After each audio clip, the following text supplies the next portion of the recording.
بسم الله الرحمن الرحيم. ألف لام را، تلك آيات الكتاب المبين. إنا أنزلناه قرآنا عربيا لعلكم تعقلون. نحن نقص عليك أحسن القصص بما أوحينا إليك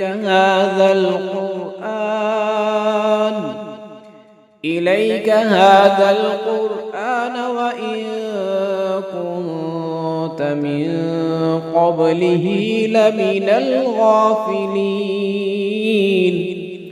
إذ قال يوسف لأبيه يا أبت إني رأيت 11 كوكبا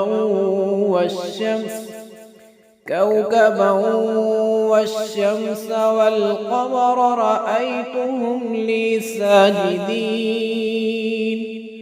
قال يا بني لا تقصص رؤياك على إخوتك فيكيدوا لك كيدا، إن الشيطان للإنسان عدو مبين.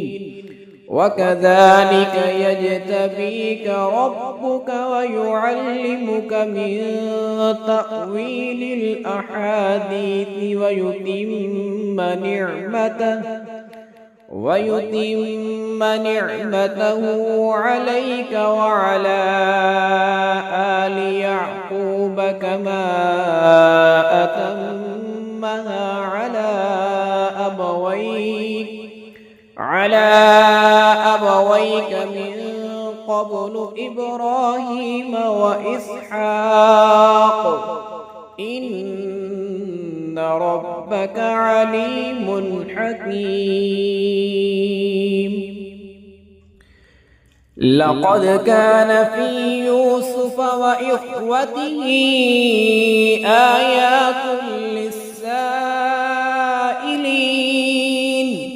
إذ قالوا ليوسف وأخوه أحب إلى أبينا منا ونحن عصبة إن أبانا لفي ضلال مبين.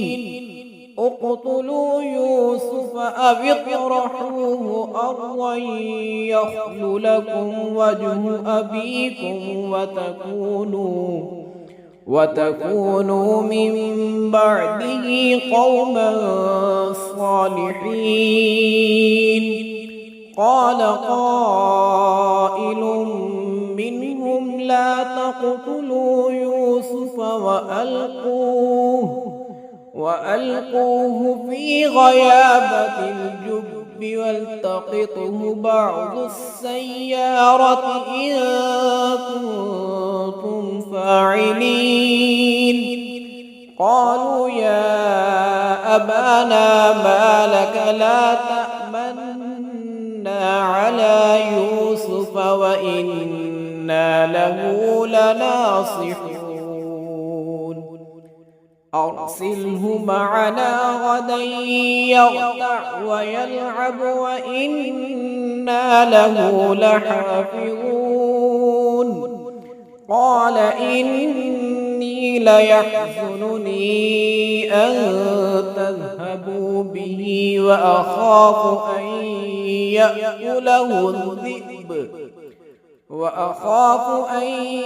يأكله الذئب وأنتم عنه غافلون.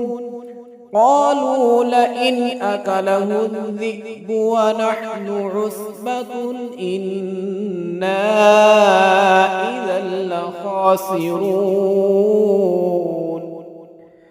فلما ذهبوا به وأجمعوا أن يجعلوه في غيابة الجب وأوحينا إليه لتنبئنهم بأمرهم هذا وهم لا يشعرون وجاءوا أباهم عشاء يبكون قالوا يا أبانا إنا ذهبنا نستبق وتركنا يوسف عند متاعنا فأكله الذئب وما أنت بمؤمن لنا ولو كنا صادقين وجاءوا على قميصه بدم كذب قال بل سولت لكم أنفسكم أمرا فصبر جميل والله المستعان على ما تصفون وجاءت سيارة فأرسلوا واردهم فأدلى دلوه قال يا بشرى هذا غلام وأسروه بضاعة والله عليم بما يعملون وشروه بثمن بخس دراهم معدودة وكانوا فيه من الزاهدين وقال الذي اشتراه من مصر لامرأته أكرمي مثواه عسى أن ينفعنا أو نتخذه ولدا وكذلك مكنا ليوسف في الأرض ولنعلمه من تأويل الأحاديث والله غالب على أمره ولكن أكثر الناس لا يعلمون ولما بلغ أشده آتيناه حكما وعلما وكذلك نجزي المحسنين وراودته التي هو في بيتها عن نفسه وغلقت الأبواب وقالت هيت لك قال معاذ الله إنه ربي أحسن مثواي إنه لا يفلح الظالمون ولقد همت به وهم بها لولا أن رأى برهان ربه كذلك لنصرف عنه السوء والفحشاء إنه من عبادنا المخلصين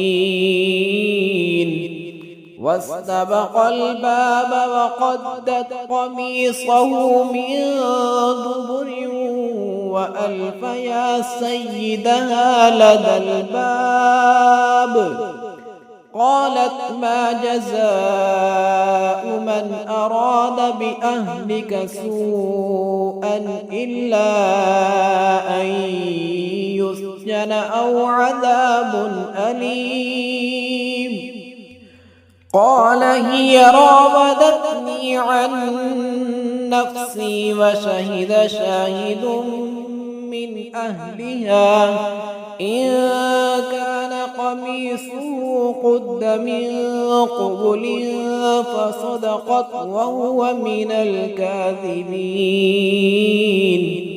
وإن كان قميصه قد من دبر فكذبت وهو من الصادقين. فلما رأى قميصه قد من دبر قال إنه من كيدكن إن كيدكن عظيم. يوسف أعرض عن هذا واستغفري لذنبك إنك كنت من الخاطئين. وقال نسوة في المدينة امرأة العزيز تراود فتاها عن نفسه قد شغفها حبا إنا لنراها في ضلال مبين. فلما سمعت بمكرهن أرسلت إليهن وأعتدت لهن متكأ وآتت كل واحدة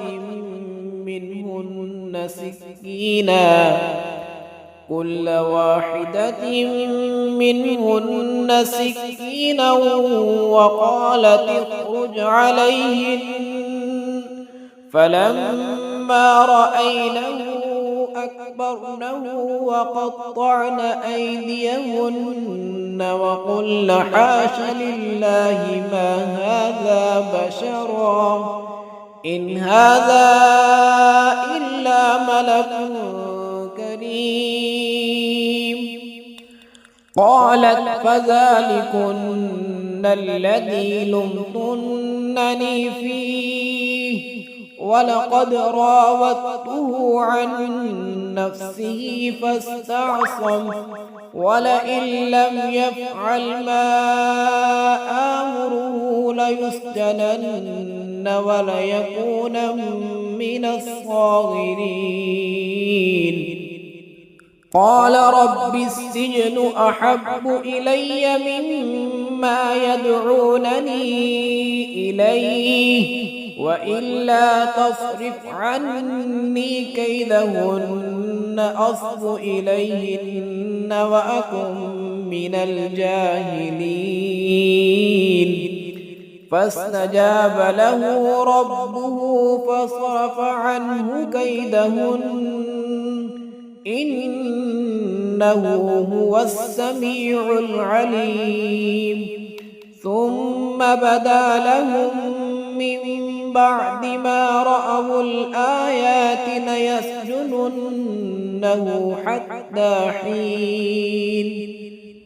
ودخل معه السجن فتيان قال أحدهما إني أراني أعصر خمرا وقال الآخر إني أراني أحمل فوق رأسي خبزا تأكل الطير منه نبئنا بتأويله إنا نراك من المحسنين.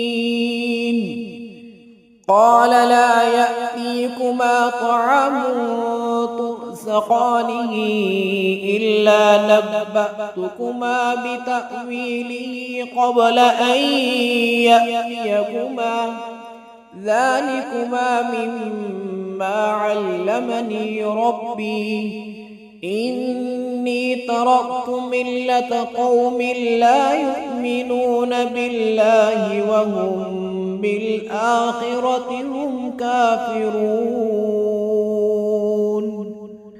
واتبعت ملة آبائي إبراهيم وإسحاق ويعقوب ما كان لنا أن نشرك بالله من شيء ذلك من فضل الله علينا وعلى الناس ولكن أكثر الناس لا يشكرون.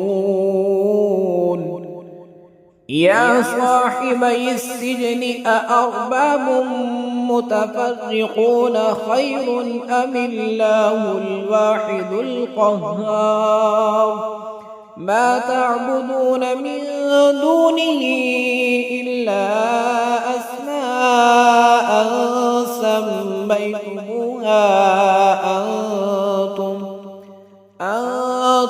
وآباؤكم ما أنزل الله بها من سلطان إن الحكم إلا لله أمر ألا تعبدوا إلا إياه ذلك الدين القيم ولكن أكثر الناس لا يعلمون يا صاحبي السجن أما أحدكما فيسقي ربه خمرا وأما الآخر فيسلب فتأكل الطير من رأسه قضي الأمر الذي فيه تستفتيان وقال للذي ظن أنه ناج منه اذكرني عند ربك فأنساه الشيطان ذكر ربه فلبث في السجن بضع سنين وقال الملك إني أرى 7 بقرات سمان يأكلهن 7 عجاف وسبع سنبلات خضر وأخر يابسات يا أيها الملأ أفتوني في رؤياي إن كنتم للرؤيا تعبرون قالوا أضغاث أحلام وما نحن بتأويل الأحلام بعالمين وقال الذي نجا منهما وادكر بعد أمة أنا أنبئكم بتأويله فأرسلون يوسف أيها الصديق أفتنا في 7 بقرات سمان يأكلهن 7 عجاف وسبع سنبلات خضر وأخر يابسات لعلي أرجع إلى الناس لعلهم يعلمون قال تزرعون 7 سنين دأبا فما حصدتم فذروه في سنبله إلا قليلا مما تأكلون ثم يأتي من بعد ذلك 7 شداد يأكل ما قدمتم لهن إلا قليلا مما تحسنون ثم يأتي من بعد ذلك عام فيه يغاث الناس وفيه يعصرون وقال الملك ائتوني به فلما جاءه الرسول قال ارجع إلى ربك فاسأله ما بال النسوة اللاتي قطعن أيديهن إن ربي بكيدهن عليم قال ما خطبكن إذ راوتن يوسف عن نفسه قل حاش لله ما علمنا عليه من سوء قالت امرأة العزيز الآن حصحص الحق أنا راودته عن نفسه وإنه لمن الصادقين ذلك ليعلم أني لم أخنه بالغيب وأن الله لا يهدي كيد الخائنين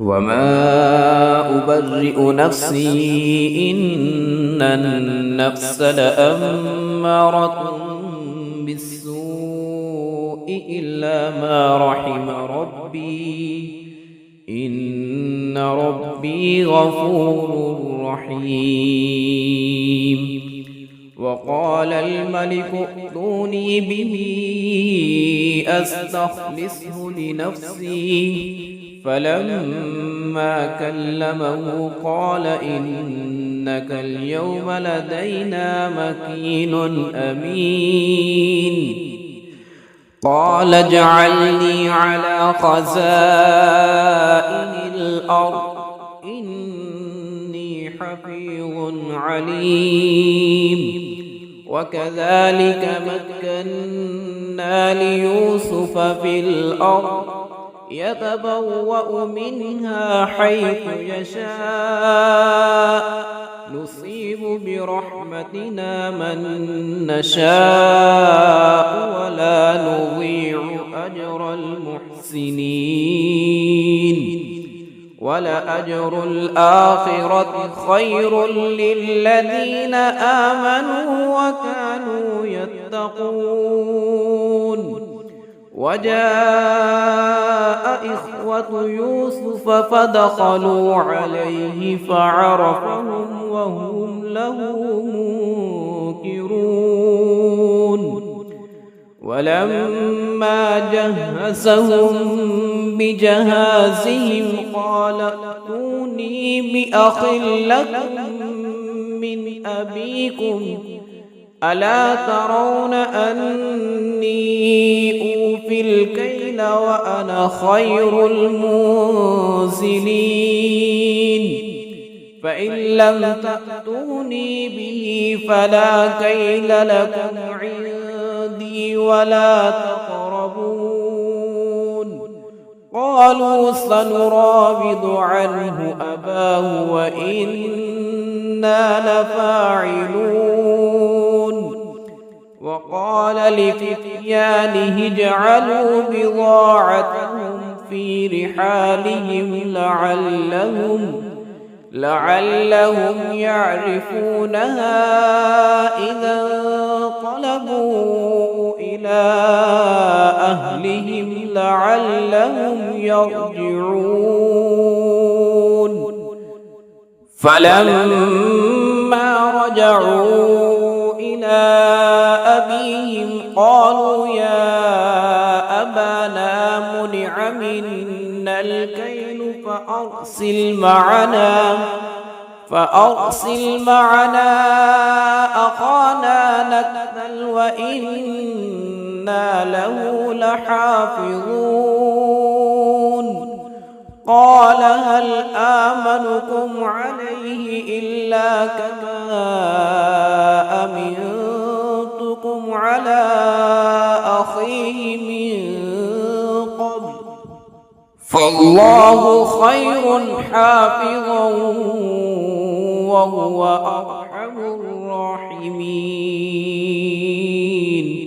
ولما فتحوا متاعهم وجدوا بضاعتهم ردت إليهم قالوا يا أبانا ما نبغي هذه بضاعتنا ردت إلينا ونمير أهلنا ونحفظ أخانا ونزداد كيل بعيد ذلك كيل يسير قال لن نرسله معكم حتى تؤتون موثقا من الله لتأتونني به إلا أن يحاط بكم. فلما آتوه موثقهم قال الله على ما نقول وكيل. وقال يا بني لا تدخلوا من باب واحد وادخلوا من أبواب متفرقة وما أغني عنكم من الله من شيء إن الحكم إلا لله عليه توكلت وعليه فليتوكل المتوكلون. ولما دخلوا من حيث أمرهم أبوهم ما كان يغني عنهم من الله من شيء إلا حاجة في نفس يعقوب قضاها وإنه لذو علم لما علمناه ولكن أكثر الناس لا يعلمون. ولما دخلوا على يوسف آوى إليه أخاه قال إني أنا أخوك فلا تبتئس بما كانوا يعملون. فلما جهزهم بجهازهم جعل السقاية في رحل أخيه ثم أذن مؤذن أيتها العير إنكم لسارقون. قالوا وأقبلوا عليهم ماذا تفقدون؟ قالوا نفقد صواع الملك ولمن جاء به حمل بعير وأنا به زعيم. قالوا تالله لقد علمتم ما جئنا لنفسد في الأرض وما كنا سارقين. قالوا فما جزاؤه إن كنتم كاذبين؟ قالوا جزاؤه من وجد في رحله فهو جزاؤه كذلك نجزي الظالمين. فبدأ بأوعيتهم قبل وعاء أخيه ثم استخرجها من وعاء أخيه كذلك كدنا ليوسف ما كان ليأخذ أخاه في دين الملك إلا أن يشاء الله نرفع درجات من نشاء وفوق كل ذي علم عليم. قالوا إن يسرق فقد سرق أخ له من قبل فأصرها يوسف في نفسه ولم يبدها لهم. قال أنتم شر مكانا والله أعلم بما تصفون. قالوا يا أيها العزيز إن له أبا شيخا كبيرا فخذ أحدنا مكانه إنا نراك من المحسنين. قال معاذ الله أن نأخذ إلا من وجدنا متاعنا عنده إنا إذا لظالمون فلما استيئسوا منه خلصوا نجيا قال كبيرهم ألم تعلموا أن أباكم قد أخذ عليكم موثقا من الله ومن قبل ما فرطتم في يوسف فلن أبرح الأرض حتى يأذن لي أبي أو يحكم الله لي وهو خير الحاكمين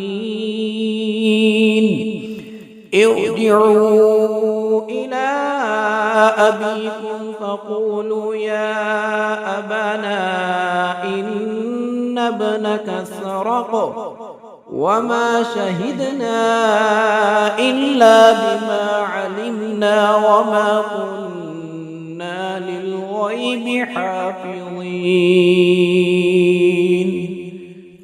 واسأل القرية التي كنا فيها والعير التي أقبلنا فيها وإنا لصادقون قال بل سولت لكم أنفسكم أمرا فصبر جميل عسى الله أن يأتيني بهم جميعا إنه هو العليم الحكيم وتولى عنهم وقال يا أسفا على يوسف وابيضت عيناه من الحزن فهو كظيم قالوا تالله تفتأ تذكر يوسف حتى تكون حرضا أو تكون من الهالكين قال إنما أشكو بثي وحزني إلى الله وأعلم من الله ما لا تعلمون يا بني اذهبوا فتحسسوا من يوسف وأخيه ولا تيأسوا من روح الله إنه لا ييأس من روح الله إلا القوم الكافرون فلما دخلوا عليه قالوا يا أيها العزيز مسنا وأهلنا الضر وجئنا ببضاعة مزجاة فأوف لنا الكيل وتصدق علينا إن الله يجزي المتصدقين قال هل علمتم ما فعلتم بيوسف وأخيه إذ أنتم جاهلون قالوا أئنك لأنت يوسف قال أنا يوسف وهذا أخي قد من الله علينا إنه من يتق ويصبر فإن الله لا يضيع أجر المحسنين قالوا تالله لقد آثرك الله علينا وإن كنا لخاطئين قال لا تثريب عليكم اليوم يغفر الله لكم وهو أرحم الراحمين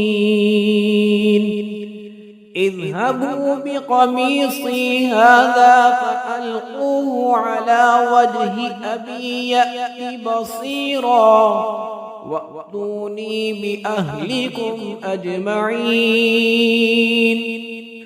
ولما فصلت العير قال أبوهم إني لأجد ريح يوسف لولا أن تفندون قالوا تالله إنك لفي ضلالك القديم. فلما أن جاء البشير ألقاه على وجهه فارتد بصيرا قال ألم أقل لكم إني أعلم من الله ما لا تعلمون. قالوا يا أبانا استغفر لنا ذنوبنا إنا كنا خاطئين. قال سوف أستغفر لكم ربي إنه هو الغفور الرحيم. فلما دخلوا على يوسف آوى إليه أبويه وقال ادخلوا مصر إن شاء الله آمنين.